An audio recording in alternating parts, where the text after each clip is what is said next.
Alright, and so at some point you're going to reach a point where you're actually going to feel pretty good about this. The best way to check this is if we come over here and select all these, we can copy them over so we can see this. That way we don't have to keep toggling on and off our view. So we can see I reached some level of completion with this. I actually saved out a couple of versions. So I've been copying, and you can. These are really lightweight files, so we can have probably thousands of these before it actually starts slowing down the machine. So with each curve, you can copy and do all that. Again, saving often. So we've gone ahead and we say we really like this guy.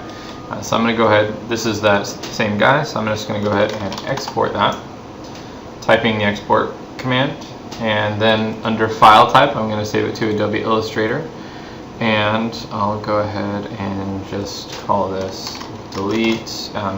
Since I already have this opened up somewhere else, and I'll show you what this looks like here in a second. But then we can go ahead and hit save. We want to preserve the model scale, that's fine. RGB or Cmyk, we can set this to Cmyk at this point. And the difference between those things is RGB is for screen monitors and Cmyk is for print. We don't need a viewport boundary, and we don't need to always use this setting, so we'd like to be able to ask. Just hit OK. It says file successfully written to the desktop, for this particular PC. So we can go over, and I'm going to pull up my Adobe Illustrator. And this is what we're ultimately going to do with these exercises, and I'm going to show you guys how to manipulate this here in a second, so we can actually generate this sort of imagery for our product here. So if I go to File and Open, I'll just select this guy out. And if I hit, now in Illustrator files, if you hit Control minus, it'll zoom out, and if you hit Control plus, it'll zoom in. Okay, so there's the watch over there. I'm not sure if you guys can see that, but in order to get that, we have to select everything all at once. So we hit Control A, Control X to cut it, and Control V to paste it. That's going to paste it in there. And that's generally a good practice for how you move pieces of Rhino geometry in Illustrator, because it uses the origin, or when you export from Rhino, you just use the origin here. So if I hold Shift, if I just start transforming this, I can make this look really blocky. If I hold Shift, then I can make that maintain the proportion. Now if I hit Alt, it'll maintain that around the center here.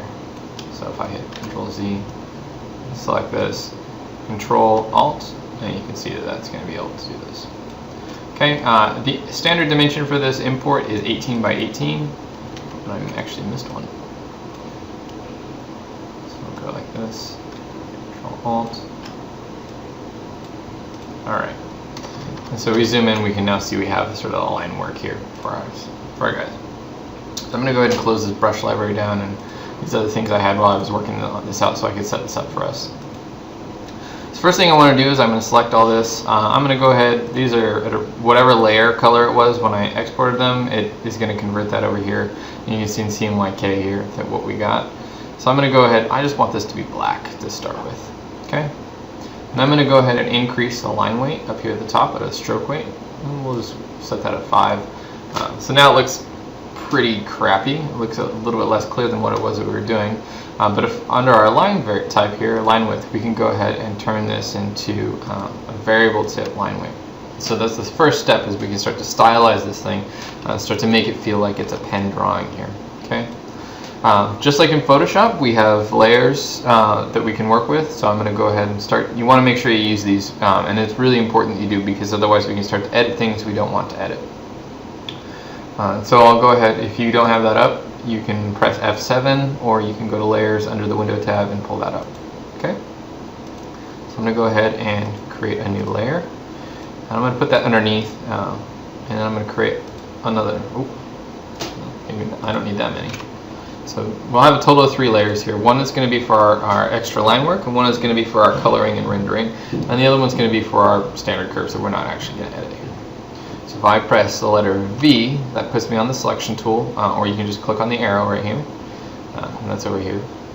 And so I'm just going to select some of these guys that I added in here just to give me sort of like a conceptual sketch look.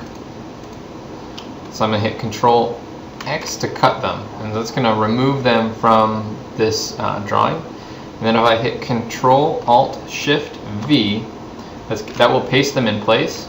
Okay. So I'm going to go onto the layer I want to put them on, and we'll rename this, what is that, conceptual lines. So select that layer, Control-Alt-Shift-V. Alright, and then I'm going to go ahead and I'm just going to drop the opacity on these guys down to about 50%. And it's going to make them semi-transparent. Okay? In addition to doing that, I'm going to go ahead and change the color from black to a light gray, so these things really don't have such a pronounced statement on there. And then I start to blend in the back, and I'm starting to get a little bit of a graphic aesthetic out of that. Now the nice thing about working in layers is we can start to lock this. So if I come back in here and I've locked that, I can't select anything on that particular layer, so I can't edit those things.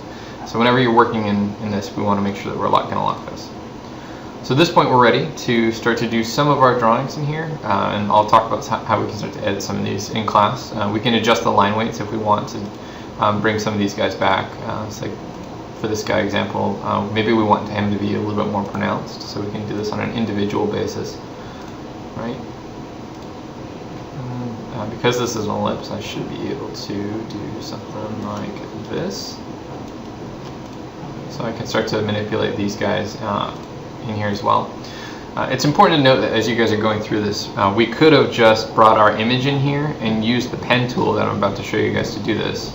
So we click and hold on this guy. You're going to see the pen looking something like this.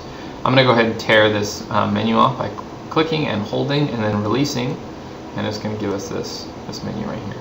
Okay, and this is a way of adding anchor points, removing anchor points, and then converting them to control points. All of these tools we might use, the pen tool and the anchor tool we're going to use consistently though. So as we look at this, what we're going to be looking at here is we can start by drawing shapes, and it's going to immediately start by drawing whatever is in here. So it's going to draw essentially a line with no fill. So if we start, and I'm just going to go ahead and we're going to shade this interior guy. I'm going to go ahead and just draw that up.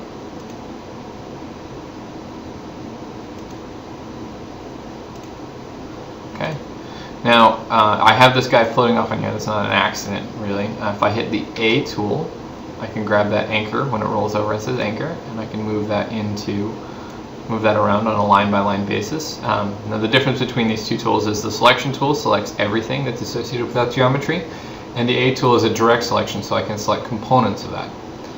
Okay, and then I'm going to go ahead and I'm going to use the anchor tool to start to adjust this into curves from a bunch of line segments. So you can see how this thing would land. So we can zoom in here and you can start to see what I'm doing. And this is the really nice feature about Illustrator, is you'll note, because it's a vector program in here, I am working with some really, what was previously a really low resolution image, and now I've got that cleaned up to the point where, let's unwind that. And we can adjust these handles down. Okay. I'm going to go ahead and just move that over. Okay. And so if we come over here, you can hit Shift-C as the hotkey for that. But we can come in here and just get these guys to flex. I really would like that to come over here.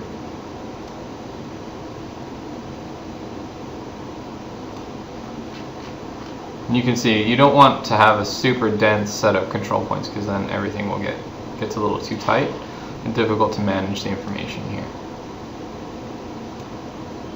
Okay, so we do that. This is a little bit wonky, but we'll end up cleaning this up anyways. We're not super concerned about the edge, because that's going to actually be landing below our boundary curve here. So if I double click on this now, I can exit that. Oh, and because I did say this, if you double click on an object, you can isolate that object by itself. So, alright. Now I'm going to go ahead and, did I put that on the wrong layer? Yep. So now we can come in here and let's find that guy. Control X, because I'm going to put this on here. Control Alt Shift V. I'm going to lock this layer. And now I'm going to go ahead and use the gradient tool. Now you're probably going to be looking at something like this when you have this. Open up Illustrator. You can extend this guy out by expanding the panels. And if you scroll over or scroll down and over under stroke, then there's gradient. And if you just click on this, it'll dump the gradient onto that piece of geometry. So what we're going to go do then is we're going to go ahead and double click on this. Let's see if it reacts eventually. There it is. We're going to drop the opacity of that particular side, so it's going to be transparent on one edge. And then we can come over here and it's going to give us just black. But if we want to open up that menu, we can come over here and you guys probably won't be able to see it because it's going to get cut off. But we can set our different color modes in here. So we can come in here and set this up. And so say we really like, we're in love with yellow for whatever reason, we can make that really potent. Okay. So I'm going to go ahead and click and go ahead and zoom out here. Now the nice thing about this is if I select this, it's going to give us these options. So we can do a couple of things in here. We can adjust the gradient. So if you saw that update, we can compress it. We can add more colors if you want. So say we want this to transition between 2 or 3 different colors as we move across.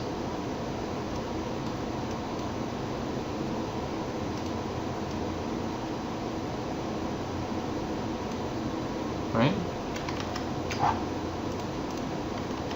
Control Z, Control Z. I don't really want all that. I find it's best just to keep things simple. The other thing we can do is, right now this gradient is going up and down. Say we wanted to move it a diagonal, we can come over here and do like a 30-degree rotation and go to -30. So we can get that to sit just really nice. Okay, and so then from here we can really start to develop some of this stuff here. And now that we've done that once, like H for the hand tool, whenever we activate our pen, you'll note that it's automatically going to try and redo this in this way. So I'm going to go ahead and just tell it not to draw a line now, and I'm going to go ahead and also modify my gradient here. Let's do some K-State purple.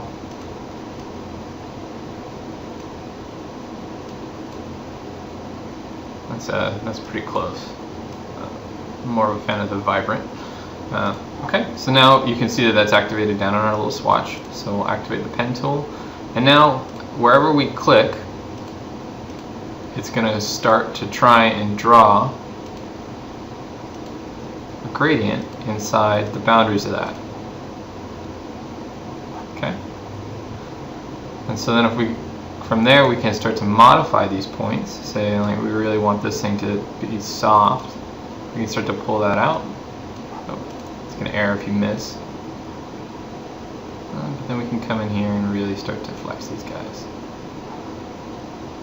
And I'm going to go ahead and adjust that. Now if you press V, that'll put me back on the selection tool. And so you can see that activated. If you press P, you can start a new pen object. So we'll go ahead and just go around.